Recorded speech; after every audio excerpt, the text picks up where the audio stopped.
नमस्कार। लोकसभा चुनाव को लेकर सबसे ज्यादा उत्तर प्रदेश की 80 सीटों का ओपिनियन पोल सामने आ चुका है।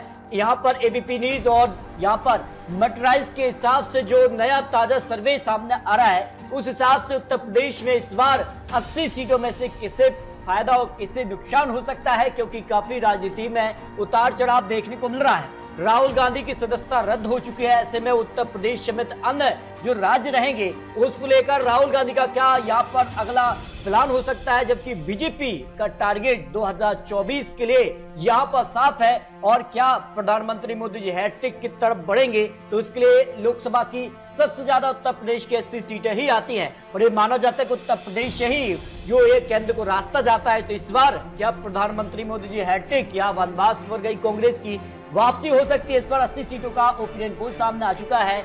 यहाँ पर बात की जाए तो राहुल गांधी यहाँ से अब पूर्व सांसद हो चुके हैं, उनकी सदस्यता रद्द हो चुकी है। इसके बाद कांग्रेस की क्या रणनीति बन सकती है? 80 सीटों पर बीजेपी ने दावा किया है कि सभी 80 सीटों पर इस बार वो जीतने वाले हैं। तो किस प्रकार से यहाँ पर जो है 14 सीटें यहाँ पर नुकसान हुआ था बीजेपी को 2019 चुनाव में, तो उसकी भरपाई के लिए भी बीजेपी रणनीति तैयार कर रही है उत्तर प्रदेश के लिए। लेकिन जो ताजा सर्वे यहाँ पर मटराइज ने किया है, उस पर राहुल गांधी को मिली सजा पर आपकी राय के हिसाब से सदस्यता खत्म होना सही 43% लोग मान रहे हैं कि जो राहुल गांधी ने टिप्पणी की थी उस पर उनको सजा मिली है, उसको लेकर यह आंकड़ा है। बयान गलत लेकिन सदस्यता रहे, इस पर 31% लोग मान रहे हैं कि बयान गलत है लेकिन इसमें सदस्यता जानी नहीं चाहिए थी।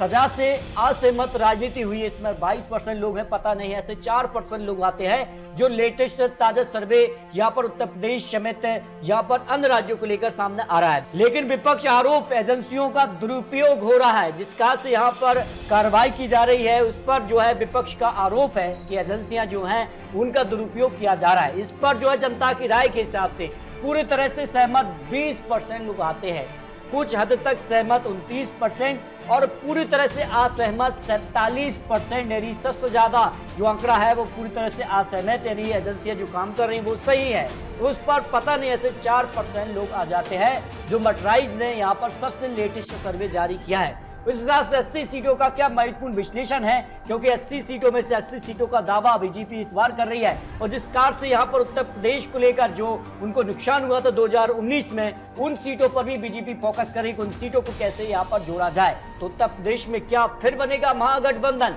या फिर कुछ नया होने वाला है? हाल ही में उपचुनाव में यहाँ मैनपुरी में डिंपल यादव ने यहाँ पर जीत दर्ज की थी, तो ऐसे में एक बड़ा संकेत जरूर मिला था। तो 80 सीटों का ओपिनियन पोल के हिसाब से क्या आंकड़ा बन सकता है, इस पर मटराइज ने कुछ और यहाँ पर महत्वपूर्ण सवाल रखे हैं। इसके अलावा अगर बात की जाए तो उत्तर प्रदेश को लेकर अगर सीएम की पसंद देखा जाए तो योगी आदित्यनाथ को ही यहाँ पर दिखाई दे रहा है। 61% लोग योगी आदित्यनाथ जी को यहाँ पर पसंद कर रहे हैं सीएम के तौर पर। ये उत्तर प्रदेश में आज चुनाव होते हैं तो फिर योगी आदित्यनाथ जी काफी आगे दिखाई दे रहे हैं। जबकि अखिलेश यादव की अगर बात की जाए तो 24% लोग उनको सीएम की पसंद अब भी लोग मान रहे हैं। मायावती जी को 11%, अन्य की बात की जाए तो 4% लोग मान रहे हैं। इस तरह से अगर बात की जाए तो यहाँ पर सीएम के बतौर किसका कार्यकाल बेहतर रहा है, जिसमें योगी आदित्यनाथ जी ने 42% लोग यहाँ पर उनको मान रहे हैं कि सबसे बेहतर कार्यकाल उनका है। कल्याण सिंह को यहाँ पर 17% और मायावती जी को यहाँ पर 15% लोग उनके कार्यकाल को अच्छा मानकर चल रहे हैं। इस तरह से अगर बात की जाए तो यहाँ पर भी योगी आदित्यनाथ जी काफी आगे दिखाई देते हैं। केंद्र सरकार का कामकाज उत्तर प्रदेश समेत अन्य राज्यों पर क्या हो सकता है? बेहतर यानी बहुत बेहतर कहने वाले 37% लोग हैं। यहाँ पर संतोषजनक 41%, बेहद खराब कहने वाले 22% लोग आते हैं। यानी यहाँ पर भी केंद्र सरकार का जो कामकाज उत्तर प्रदेश में हुआ है उस पर काफी आगे दिखाई देते हैं। जबकि पीएम मोदी का कामकाज कैसा रहा उत्तर प्रदेश में, बहुत बेहतर कहने वाले 52% लोग हैं, संतोषजनक कहने वाले 32%, बेहद खराब कहने वाले 16% लोग आ जाते हैं। इस तरह से जो है सबसे ताजा सर्वे आ रहा है। इसके अलावा और भी यहाँ पर महत्वपूर्ण सवाल रखे गए थे जो इससे पहले रखे गए थे कि इस बार लोकसभा चुनाव के लिए समाजवादी पार्टी का किन पार्टियों से गठबंधन हो सकता है। यहाँ पर अगर बात की जाए तो भाजपा अपना दल और निषाद पार्टी के साथ चुनावी मैदान में होगी, लेकिन समाजवादी पार्टी मायावती जी और यहाँ पर कांग्रेस के साथ मिलकर चुनाव लड़ेगी या नहीं, ये काफी महत्वपूर्ण हो जाता है। अगर बात की जाए 2014 में जहां लोकसभा चुनाव के लिए बीजेपी ने 73 सीटों पर जीत हासिल की थी समाजवादी 5 और कांग्रेस 2 सीटों पर सिमट गई थी। जबकि अगर बात की जाए बुलंदशहर में भी 42% वोट शेयर बीजेपी के पक्ष में रहा था, समाजवादी पार्टी को यहाँ पर 22% और बहुजन समाजवादी पार्टी को 19% वोट शेयर रहा था। इसके लिए अगर बात की जाए 2019 लोकसभा चुनाव में जहां बीजेपी को 64 सीटें मिली थी, महागठबंधन को 15 और यहाँ पर अन्य के पक्ष में 1 सीट पर जीत मिली थी। ये वो 14 सीटें यहाँ पर हैं जहां भारतीय जनता पार्टी चाहेगी कि इस बार इन सीटों पर जो उनको हार हुई थी उसकी भरपाई करने के लिए बीजेपी अब सतर्क हो चुके हैं और उत्तर प्रदेश में यहाँ पर पूरी रणनीति से 2024 के चुनाव में उतर चुकी है।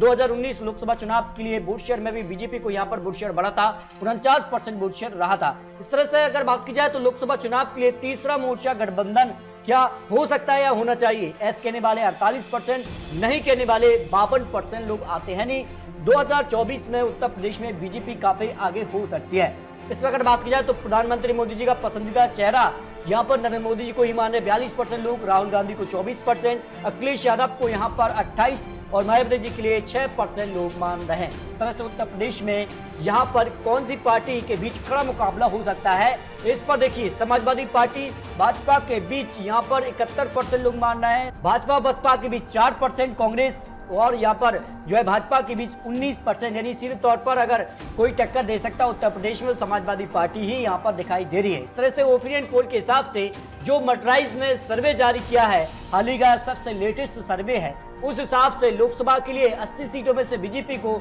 यहाँ पर 67 से 73 सीटें जा सकती हैं, यानी 2014 के आंकड़े दोहरा सकती है भारतीय जनता पार्टी। लेकिन बीजेपी दावा कर रही है कि इस बार सभी 80 सीटों पर वो जीतने वाले हैं। समाजवादी पार्टी को 3 से 6 सीटें जा सकती हैं।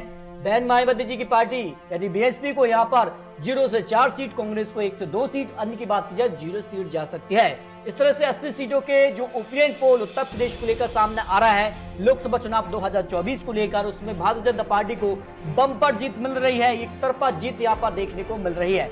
जबकि इससे पहले जो सर्वे सामने आ रहा है तो उसमें बीजेपी 58 से 71 सीटें उत्तर प्रदेश में हासिल कर सकती है। आज चुनाव हो जाते तब आंकड़े बन रहे हैं। जबकि समाजवादी पार्टी को यहां पर 14 से 18 सीटें, बीएसपी को यहां पर 1 से 3 और कांग्रेस को 1 से 2 सीटों पर जीत की संभावना ओपिनियन पोल ने लगाई है। इस हिसाब से यहां पर भारतीय जनता पार्टी को उत्तर प्रदेश में एक बार फिर से बम्पर जीत मिल सकती है और ये माना जाता है कि उत्तर प्रदेश में जिसको ज्यादा सीटें मिलती हैं केंद्र में सरकार बनाने के चांस उसके बढ़ जाते हैं। इसके अलावा अगर बात की जाए तो उत्तर प्रदेश की 403 सीटों पर भी मर्कराइज ने जो ओपिनियन पोल जारी किया है उस हिसाब से 49% वोट शेयर बीजेपी के पक्ष में जा सकते हैं, समाजवादी पार्टी को 35%, मायावती जी के लिए यहाँ पर 11%, कांग्रेस को 1 और अन्य की बात की जाए 4% वोट शेयर जा सकता है। इस हिसाब से 403 सीटों पर जो ओपिनियन पोल है उस हिसाब से भारतीय जनता पार्टी को 298 से लेकर 308 सीट मिल सकती हैं, समाजवादी पार्टी को 98 से 108 सीट, बीएसपी को यहां पर 0 से 5 सीट, कांग्रेस को 1 से 2 सीट और अन्य की बात की जाए तो 1 से 3 सीटें मिलने का अनुमान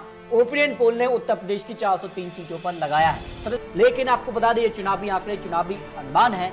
आने वाले वक्त में किस कार के बड़े बड़े वादे, किस कार की जनसभाएं होती हैं, उत्तर प्रदेश को लेकर उत्तर प्रदेश की जनता क्या सोचती है, आने वाले वक्त में यहाँ पर कुछ आंकड़ों में उलटफेर देखने को मिल सकता है। दोस्तों आपको क्या लगता है उत्तर प्रदेश में क्या बीजेपी का कमल एक तरफा खिलेगा या फिर कुछ नया होगा, इस पर आप यहाँ कमेंट बॉक्स में रख सकते हैं। दोस्तों मिलते हैं और लेटेस्ट और महत्वपूर्ण विश्लेषण के साथ, तब तक के लिए जय हिंद, जय भारत।